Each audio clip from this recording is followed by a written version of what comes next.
Praise the Lord. Hallelujah. ప్రియ దేవుని బిడ్డలారా, రిపబ్లిక్ డే శుభాకాంక్షలు. మన భారతదేశానికి సంపూర్ణ స్వాతంత్రం వచ్చిన దినం ఈ దినం. బ్రిటిష్ వారి ఆధీనంలో మన భారతదేశం కొన్ని సంవత్సరాలు ఏలిక చేయబడింది. వారి వారి బానిసత్వం కింద మనం బ్రతికాం. దేశం మందే, కానీ పాలకులు వాళ్ళు. ఏది ఏమైతేనేమి, కొందరు స్వాతంత్ర సమరయోధుల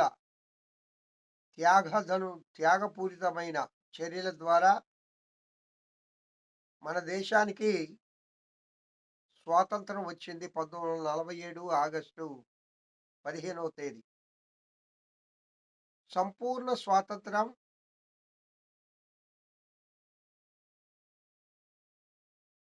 జనవరి 26వ తేదీ వచ్చింది. కాబట్టి రిపబ్లిక్ డే అని సెలబ్రేషన్ చేసుకుంటుంది భారతదేశం. ప్రియులరా, అంటే వారు మీ దేశాన్ని మీకు ఇస్తామని చెప్పారు, కానీ మరలా ఒక 3 సంవత్సరాలు పట్టింది కాలం మన దేశాన్ని మనకు అప్పగించడానికి. సంపూర్ణంగా వాళ్ళు మన దేశాన్ని మనకు అప్పగించి వాళ్ళు వెళ్ళిపోయారు. అందుకే రిపబ్లిక్ డే అని సెలబ్రేషన్ చేసుకుంటున్నాం. నిజమే, ఒకరి కింద బానిసలుగా బ్రతకడం ఎవరికి ఇష్టం ఉంటుందండి? స్వతంత్ర ప్రతిపత్తి కలిగి, సార్వభౌమత్వం కలిగి, స్వతహాగా జీవించాలనే ఆశ కదా ప్రతి మానవుడికి.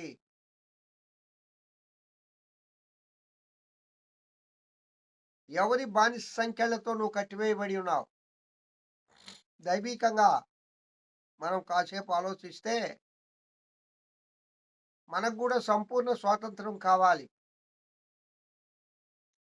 ప్రభు అయిన యేసుక్రీస్తు వారు ఈ లోకానికి వచ్చింది ఎందుకంటే మిమ్మల్ని నేను స్వతంత్రులుగా చేస్తాను. మీరు సాతాను బానిసత్వం కింద ఉన్నారు. వాడు బానిస సంకెళ్ళ చేత మిమ్మల్ని కట్టివేసి ఉన్నాడు. మీకు స్వతంత్ర ప్రతిపత్తి లేదు. ప్రియులారా, ఒక విషయం ఏంటంటే, నిజంగా మానవుడు మాత్రం చాలా మంచివాడే. మొదటిగా మానవుడు ఎవరు కూడా చెడ్డవారు కాదండి.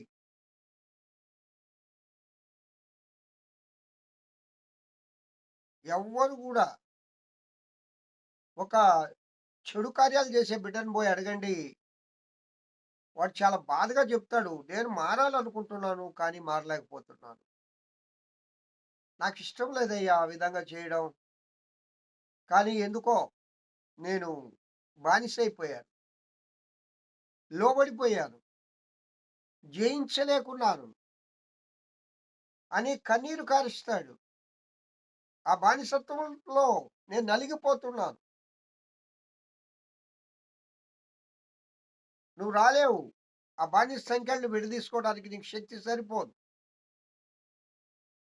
అందుకే ప్రభు అయిన యేసుక్రీస్తు వారు ఈ లోకానికి వచ్చి తన పరిశుద్ధ రక్తాన్ని కార్చి ఆ బానిస సంఖ్యలను విడగొట్టాడు. ఆయన శక్తిమంతుడు, ఆయనే చేయగలడు.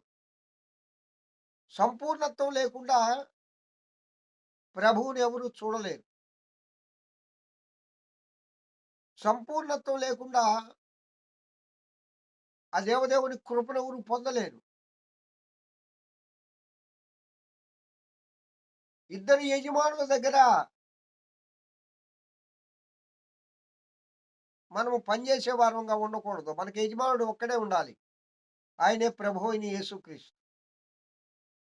ఎందుకంటే ఆయన మన సృష్టికర్త, మన తండ్రి, మన కోసం ప్రాణం పెట్టిన యేసయ్య.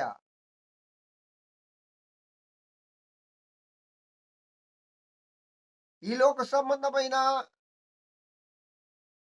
దురాచారాలకు దూరంగా ఉంచుతూ, పరసంబంధమైన నీతి ఆచారాలకు మనల్ని దగ్గరగా చేస్తూ, మనల్ని నడిపిస్తూ ఉన్నాడు ప్రియులారా.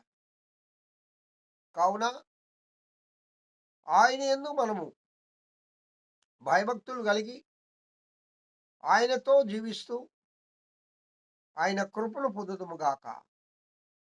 సంపూర్ణ స్వాతంత్రము పొంది ఆ దేవదేవునిలో ఆనందించదముగాక. ఆ యేసయ్య కృప, ప్రేమను సంపూర్ణముగా మనము అనుభవించుదముగాక. హల్లెలూయా! దేవుడి వాక్యం దీవించుగాక. మహోన్నతుడా స్తోత్రం. ఈ వాక్యం వింటున్న బిడ్డలందరినీ దీవించి ఆశీర్వదించమని యేసు నామం పేరిట వేడుకొంచున్నాను తండ్రి. ఆమేన్.